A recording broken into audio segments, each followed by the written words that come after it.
إن الحمد لله نحمده ونستعينه ونستغفره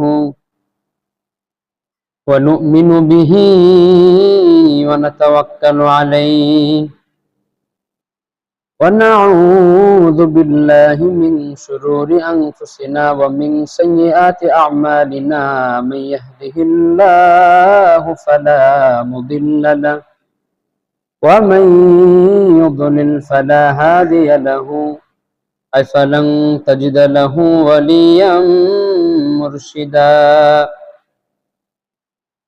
ونشهد أن لا إله إلا الله وحده لا شريك له والذي لا ضد له ولا ند له لا مثل له ولا مثيل له لا وزير له ولا كفيل له لا شبه له ولا شبيه له لا ولد له ولا والد له وهو الواحد الفرد الصمد لم يلد ولم يولد ولم يكن له كفوا أحد ونشهد أن سيدنا ونبينا وحبيبنا وبشيرنا ونذيرنا وطبيبنا وطبيب أرواحنا وحبيبنا وحبيب ربنا محمدا عبد الله ورسوله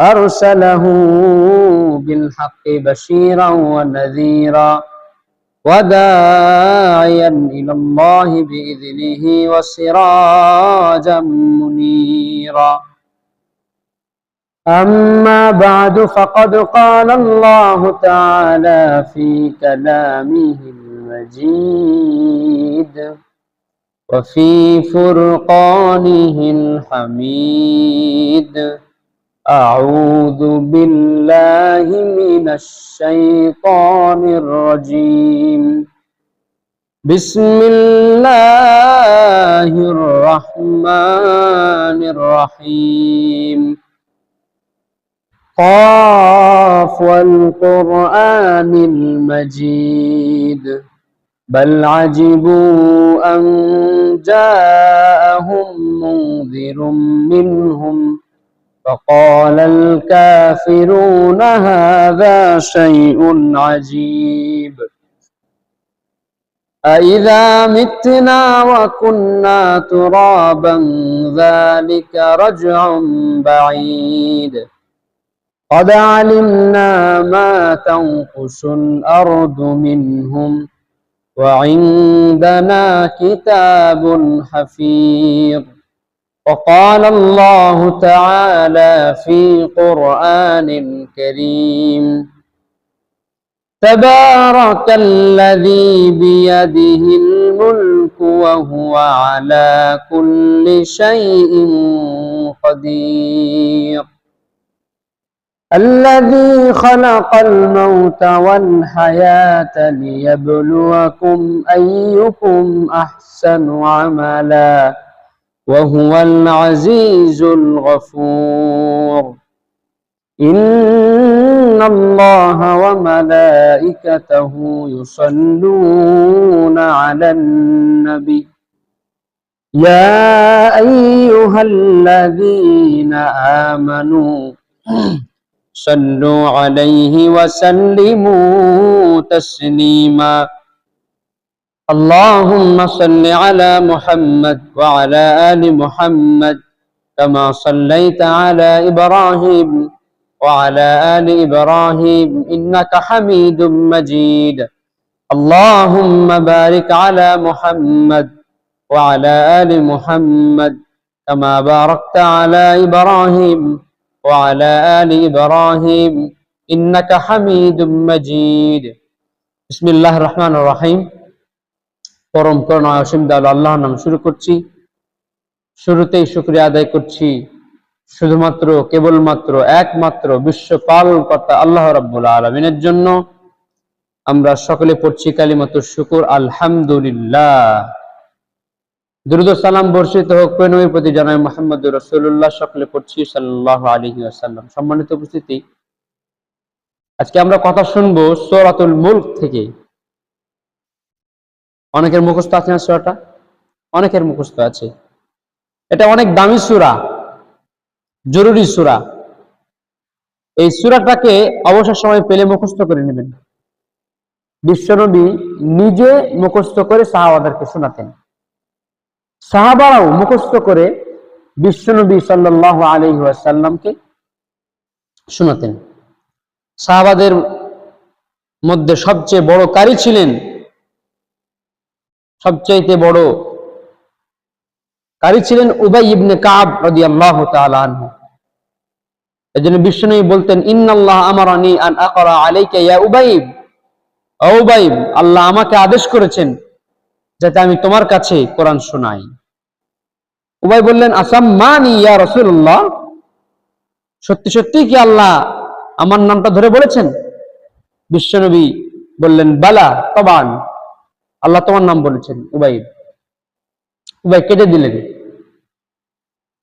উবাই বিশ্বনবী কোরআন শোনাতেন, বিশ্বনবী উবাই কোরআন শোনাতেন। এই কোরআন শোনানো এই ট্রেডিশনটা, এই প্রথাটা আমরা ভুলতে বসেছি। ফজরের পরে আপনার দিনটা শুরু হবে কোরআন দিয়ে। কি দিয়ে শুরু হবে? কোরআন দিয়ে। কোরআন দিয়ে আমরা শুরু করব। ছেলে বাবাকে কোরআন শোনাবেন, মা মেয়েকে কোরআন শোনাবেন, মেয়ে মাকে শোনাবে, বাবা আবার ছেলেকে শোনাবে, শাশুড়ি বৌমাকে কোরআন শোনাবে, বৌমা শোনাবে শাশুড়িকে, এক যা শোনাবে আরেক যাকে, আরেক যা শোনাবে ওই যাকে। এভাবে করে এই কোরআন শোনানোর ট্রেডিশনটা আমাদেরকে চালু রাখতে হবে। শান্তি বলতে আপনি কি বুঝেন? What is the definition of piece? শান্তির সংজ্ঞা এটা আপনার কাছে কি? আপনি কি বুঝেন শান্তি মানে? শান্তির সংজ্ঞা হচ্ছে, আপনি যখন মসজিদে যাবেন, আপনি যখন মসজিদে আসবেন, আপনার ছেলেটাও আপনার সঙ্গে মসজিদে আসবে, এটাই শান্তি।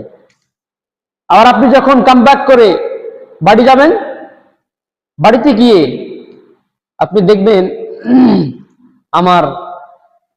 আপনার মেয়েটা যখন দেখবেন তার মায়ের পাশে নামাজ পড়তে পারে না, কিন্তু নামাজের অ্যাক্টিং করে দেখায় দেয়, এটা হচ্ছে শান্তি। জন্যে এই ট্রেডিশন গুলো আমাদেরকে চালু রাখতে হবে। এই ট্রেডিশন গুলো আমাদের ভুললে চলবে না।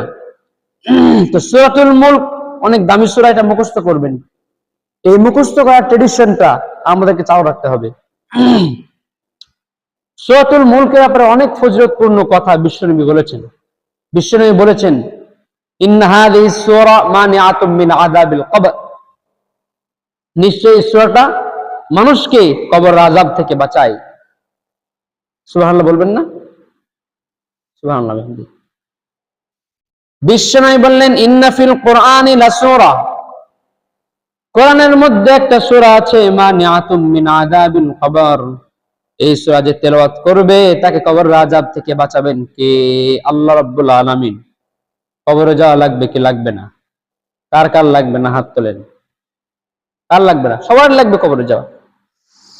দাদা চলে গেল, বাবা চলে গেল, আমাকেও চলে যেতে হবে।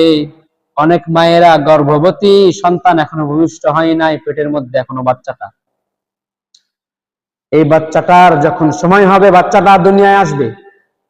ভূমিষ্ঠ হওয়ার পরে দুনিয়াতে যতদিন পর্যন্ত তার হায়াত, ততদিন পর্যন্ত হায়াত পাবে। হায়াত শেষ হয়ে গেলে তাকেও চলে যেতে হবে। সবাইকে চলে যেতে হবে। চলে যেতে হবে, থাকতে আসি নাই। সবাইকে যেতে হবে, কিন্তু আমাদের লাইফ স্টাইল যদি আমরা খেয়াল করি, আমাদের মনে হয় আমরা যাব না, আমাদের মনে হয় আমরা কেউ যাব না। আজীবন থাকতে আসছি, আজীবন থাকতে আসি নাই। তাই বাড়ি আমার, গাড়ি আমার, সব আমার, আমি খায় ফেলাম সব আমার। পেটটা এতটুকু, এনেকে সব খাইবে। আবার অনেকে আছে, বাড়ি আমার, গাড়ি আমার, এলাকা আমার, দাপটও আমার, দাপট চলবে আমার, কথা চলবে আমার, এরকম ডাকাত আছে না? অবশ্যই আছে। এই দাপটগিরি রব্ব